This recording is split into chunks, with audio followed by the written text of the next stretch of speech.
India 360।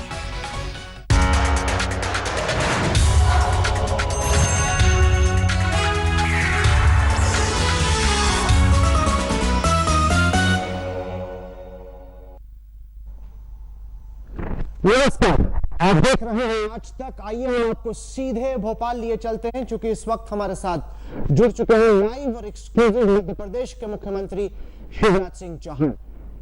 Chauhan साहब, स्वागत है आपका आज तक पे। आज तक की स्पेशल इन्वेस्टिगेशन टीम ने एक तहकीकात दिखाया कि किस तरीके से मध्य प्रदेश की मंडियों में प्याज की ऑक्शन के दौरान धांधलेबाजी हो रही थी, सरकारी तिजोरी को लूटा जा रहा था। 8 रुपए का जो प्याज था, 8 रुपए का जो प्याज था, सही भाई, 8 रुपए का जो प्याज था वो 2 रुपए में बेचा जा रहा था। मध्य प्रदेश के मुख्यमंत्री के तौर पे आज तक की तहकीकात पर शिवराज जी आपका क्या कहना?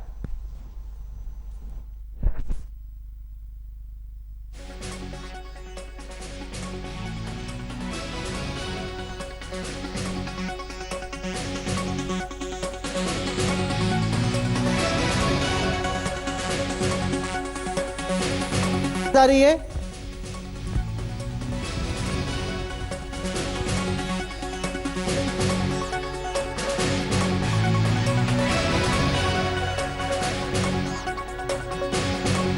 आइए हम आपको सीधे भोपाल लिए चलते हैं। इस वक्त हमारे साथ जुड़ चुके हैं मध्य प्रदेश के मुख्यमंत्री शिवराज सिंह चौहान। आज तक की बड़ी तहकीकात ने दिखाया कि किस तरीके से मध्य प्रदेश की मंडियों में प्याज की ऑक्शन के दौरान बड़े स्तर पर सरकारी मुलाजिम धांधलेबाजी कर रहे थे, भ्रष्टाचार कर रहे थे। मुख्यमंत्री जी, स्वागत है आपका आज तक पे। ये आपके राज्य में आपके सरकारी अधिकारी जिस तरीके की धांधलेबाजी कर रहे हैं, उस पर आपका क्या कहना है सर? आपको बहुत धन्यवाद। मैं ये निवेदन करना चाहता हूं कि मध्य प्रदेश में फसलों का बम्पर उत्पादन हुआ है। कृषि क्रांति मध्य प्रदेश में हुई है। न केवल गेहूं चावल बल्कि प्याज का भी बम्पर उत्पादन हुआ है। 32 लाख मीट्रिक टन प्याज मध्य प्रदेश में पैदा हुई और बम्पर उत्पादन के कारण किसानों की प्याज 2 रुपया किलो भी नहीं बिक पा रही थी। और तब जब ऐसी स्थिति पैदा हुई कि प्याज फिक जाएगी, सड़ेगी, किसान बेच नहीं पाएगा, तब सरकार ने फैसला किया किसानों से बात करके कि सरकार उनके उत्पादन का ठीक दाम देगी। और इसलिए हमने 8 रुपया किलो प्याज किसान से इसलिए खरीदने का फैसला किया, इसलिए नहीं कि 8 रुपया किलो बिक रही थी, इसलिए फैसला किया कि किसान को उनके उत्पादन का उचित मूल्य मिल जाए, ठीक दाम मिल जाए। फैसला अचानक लिया गया और हमने तेजी से प्याज की खरीद शुरू की। अलग अलग जगह किसानों से मांग आती थी तो अलग अलग जगह खरीदी के सेंटर खोले जाते थे। मुझे बताते हुए ये प्रसन्नता है कि हमने लगभग 8 लाख मीट्रिक टन प्याज किसानों से खरीदी। अब जब प्याज खरीदी तो प्याज रखी नहीं जा सकती। प्याज बहुत जल्दी सड़ती है, खराब होने का खतरा रहता है। इस प्याज का क्या किया जाए? जब हमने ये फैसला किया कि प्याज खरीदेंगे, तब भी ये सवाल आया था कि प्याज को करोगे क्या? प्याज तो सड़ेगी और फिकेगी। तो हमने तय किया किसान नहीं फेंकेगा, अगर फेंकना पड़ा तो खरीद के सरकार फेंकेगी। हमने इसके बाद ये फैसला किया कि पीडीएस की दुकानों पर 2 रुपया किलो प्याज गरीबों को और आम जनता को देंगे। लेकिन इतनी प्याज हमारे पास थी, 8 लाख मीट्रिक टन से ज़्यादा, कि फिर ये फैसला किया कि इसको मंडियों में ऑक्शन कर दिया जाए। केवल भोपाल में ट्राई नहीं किया, दिल्ली की मंडियों में भी हमने ट्रकों से प्याज भेजा तो वहाँ 4 रुपया किलो दाम मिले। लेकिन जो ट्रांसपोर्टेशन का खर्चा है वो इतना था कि 2 रुपया किलो भी प्याज नहीं पड़ रही थी। तब हम लोगों ने ये फैसला किया कि मंडी में ही प्याज की नीलामी कर दी जाए। मंडी में प्याज को ऑक्शन किया, नीलामी की, और जो रेट मिला उस रेट पर प्याज को हमने बेचने का मिला ही फैसला नहीं ना किया। मुख्यमंत्री साहब। भारत के बाकी हमारी तहकीकात दिखाती है कि मेरी पूरी बात सुन लें सर, मेरी पूरी बात रेट तो मिला ही नहीं। आप ही के अधिकारियों ने 60 गांठ के तहत कार्टेलाइजेशन कर ली, जिसके तहत उन्होंने फिक्सिंग कर ली। ऑक्शन तो हुआ ही नहीं, असली नीलामी तो हुई नहीं। पहले से ही सेटिंग से बोली तय हो गई कि 10 पैसे ज्यादा बढ़ने नहीं देंगे।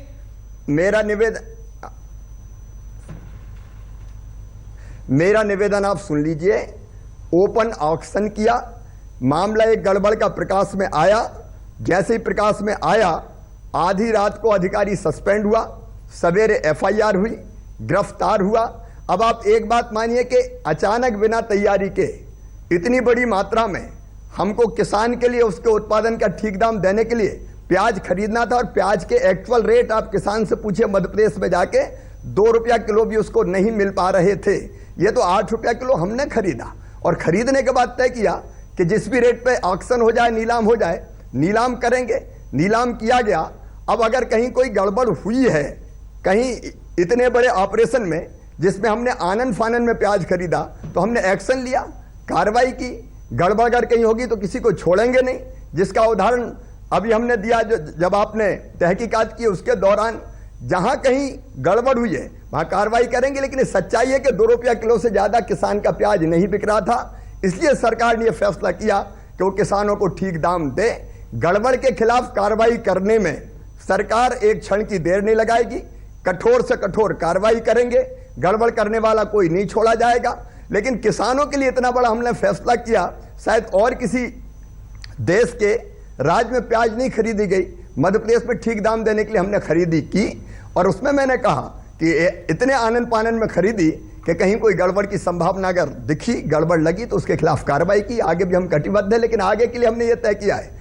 एक बात तो कृषि क्रांति हमने की बंपर उत्पादन करके, दूसरी कृषि क्रांति मध्य प्रदेश में होगी किसान को ठीक दाम देने की।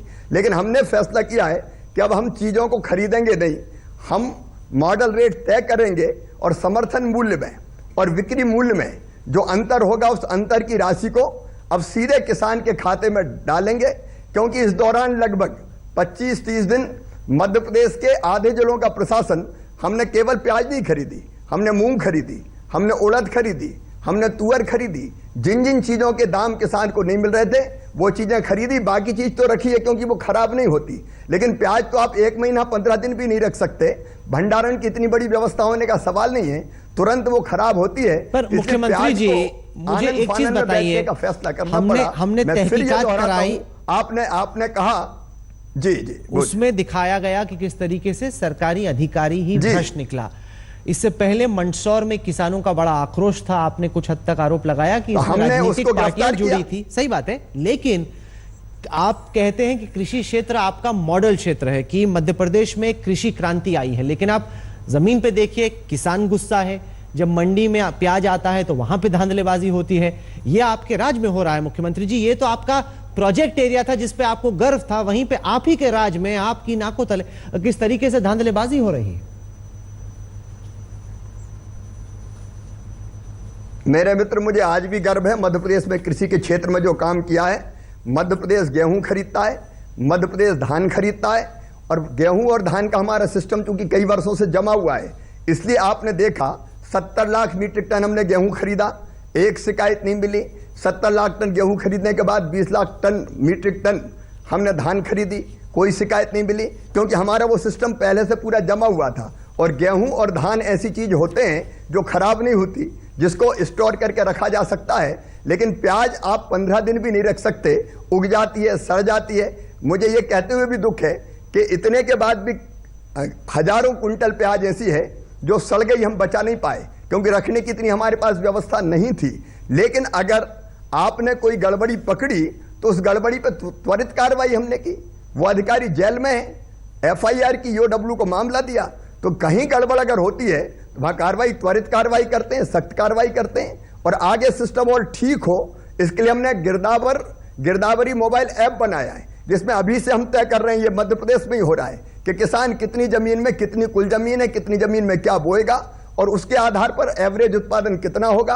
और अगर उसे ठीक दाम नहीं मिलेगा तो उस उत्पादन को हम अब खरीदेंगे नहीं, सीधे जितने कुंटल उत्पादन होगा और जो रेट का अंतर होगा, वो रेट बिक्री मूल्य और समर्थन मूल्य, उस अंतर को अब उसके खाते में डालने का काम करेंगे। तो किसान के हित में कई बार त्वरित फैसले करने पड़ते हैं, इसलिए मध्य प्रदेश में हमने प्याज की खरीदी का फैसला किया। प्याज कहीं और भेजी नहीं जा सकती थी, प्याज के रेट मिल नहीं रहे थे, इसलिए जिस दाम पर बिका उस दाम पर बेचने का प्रयास किया।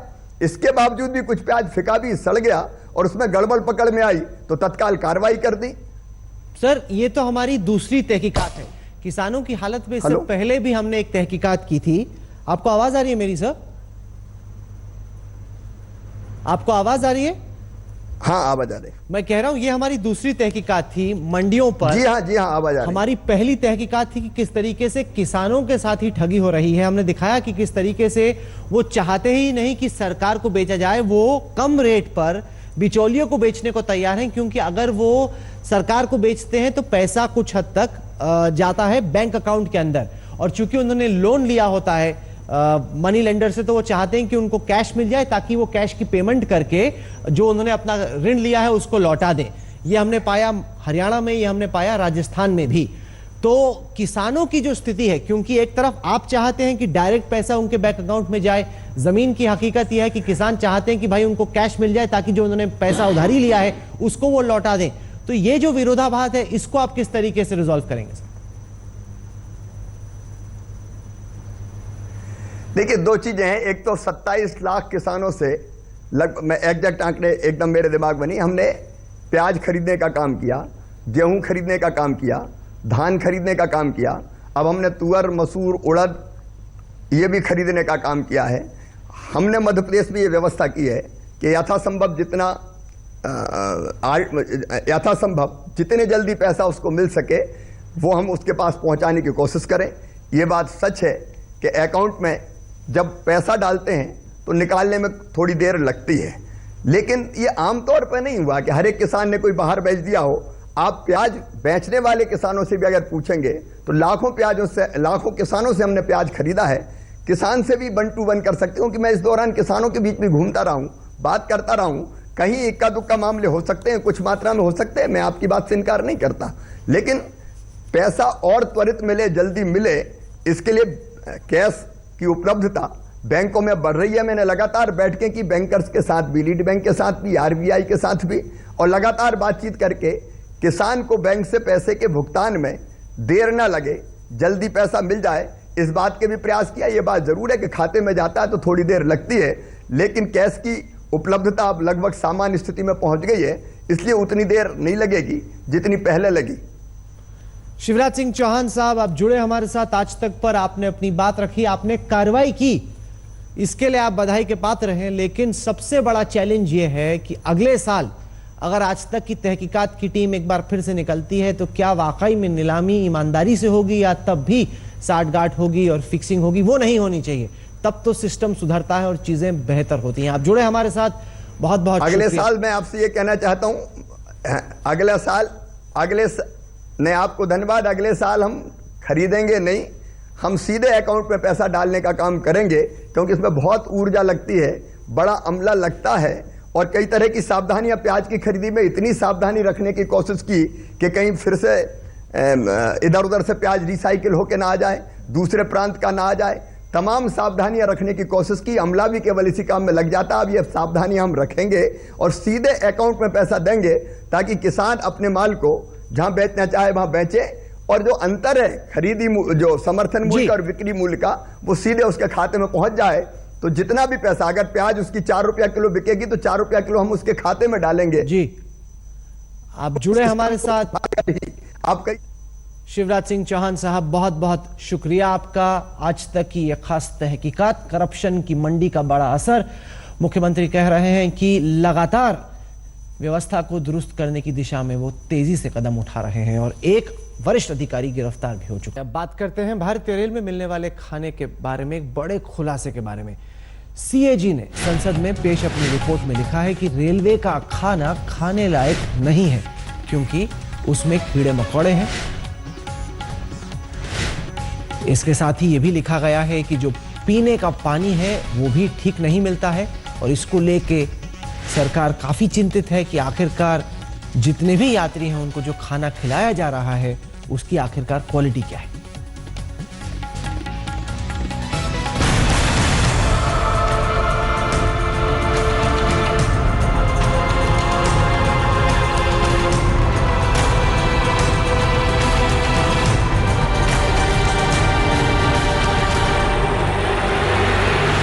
इंसानों के लायक नहीं रेलवे का खाना।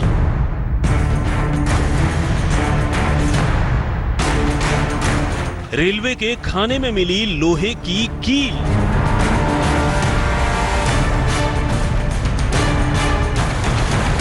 रेलवे के नाश्ते में मिले कीड़े मकोड़े। मुसाफिरों को ताजा पानी तक नहीं।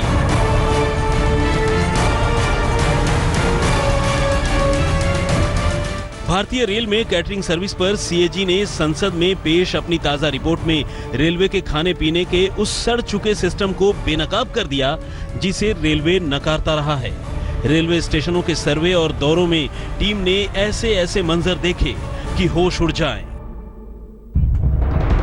दुरंतो एक्सप्रेस में तो खाने में चूहे और कॉकरोच तक घूमते नजर आए। आनंद विहार स्टेशन से छूटने वाली एक ट्रेन में मुसाफिर ने ऑर्डर तो दिया कटलेट का, लेकिन रेलवे ने मुफ्त में लोहे की कीलें भी भेंट कर दी। रेलवे का जायका इससे भी ज्यादा कड़वा है।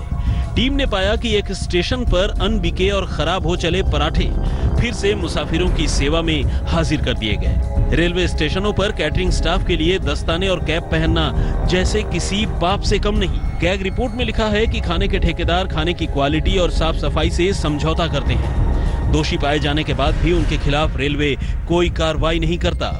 सीएजी ने अपनी रिपोर्ट में यह भी लिखा है कि ठेके बांटने के दौरान भी घोटाला किया गया है। यहाँ तक कि खाने को गंदगी से बचाने के लिए कवर करने से स्टाफ आंखें मूंदे रहा। अब रेलवे के अधिकारी एक्शन की दुहाई दे रहे हैं। अपने जो भी केटरिंग के सर्विस प्रोवाइडर्स हैं उनको कड़े आदेश दिए हुए हैं कि अगर हमारे पास कोई भी ओवरचार्जिंग या पुअर या बैड क्वालिटी ऑफ फूड के बारे में कंप्लेंट आई और वो साबित हुई कि सही है तो हम उस पर कड़ी कार्रवाई करेंगे। CAG is another segment of this area which has already alleged that food beverages are all adulterated and I think there is a stink of corruption in the supply of food channels. ये वो railway है जो मुसाफिरों से किराया वसूली में कोई कंजूसी नहीं करता, लेकिन खाने को लेकर लापरवाही खतरनाक स्तर तक जा पहुंची है। तो अब रेलवे में जाना जरूर, लेकिन खाने से पहले 100 बार सोचना भी जरूर। मौसमी सिंह के साथ सिद्धार्थ, दिल्ली आज तक। भारतीय रेल के खाने पर ट्रेन के मुसाफिरों का क्या कहना है, आइए सुनते हैं।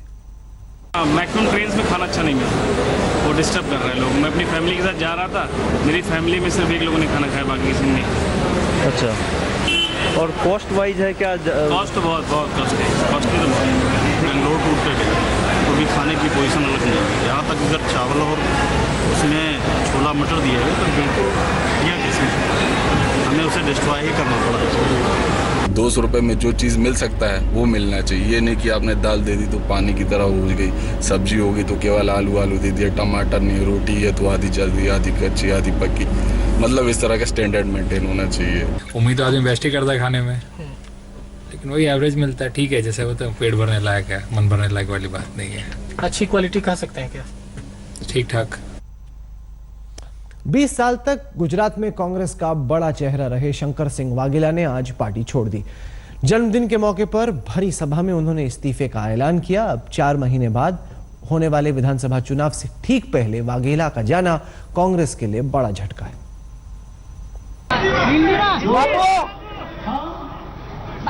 दिस पार्टी और दैट पार्टी, मैं अपने आप कांग्रेस को मेरी ओर से मुक्त करता हूं और 2020 के कांग्रेस से बीजेपी ने कोई पार्टी की नई कंट्री नया ऐसा झंडा अपने गले में नहीं लगाना है। अब क्या करेंगे? I am not going to join any political party. और ये जो मामला है इसमें मैं इतना कहूंगा कि जो आने वाले दिनों में मैं as a leader opposition I am going to resign today. मैं विपक्ष की नेतागिरी से मैडम गांधी को रेजिग्नेशन भेज रहा हूं। असेंबली में मैं कांग्रेस के लोगों का आभारी हूं जिन्होंने बहुत प्रेम से इतने सालों तक 77 to when I am 77 running age, तब से मेरा प्रेम कपड़ों के साथ रहा। इनकी भी मैं माफी मांगता हूं। और राज्यसभा का इलेक्शन 8 अगस्त को पूरा होगा।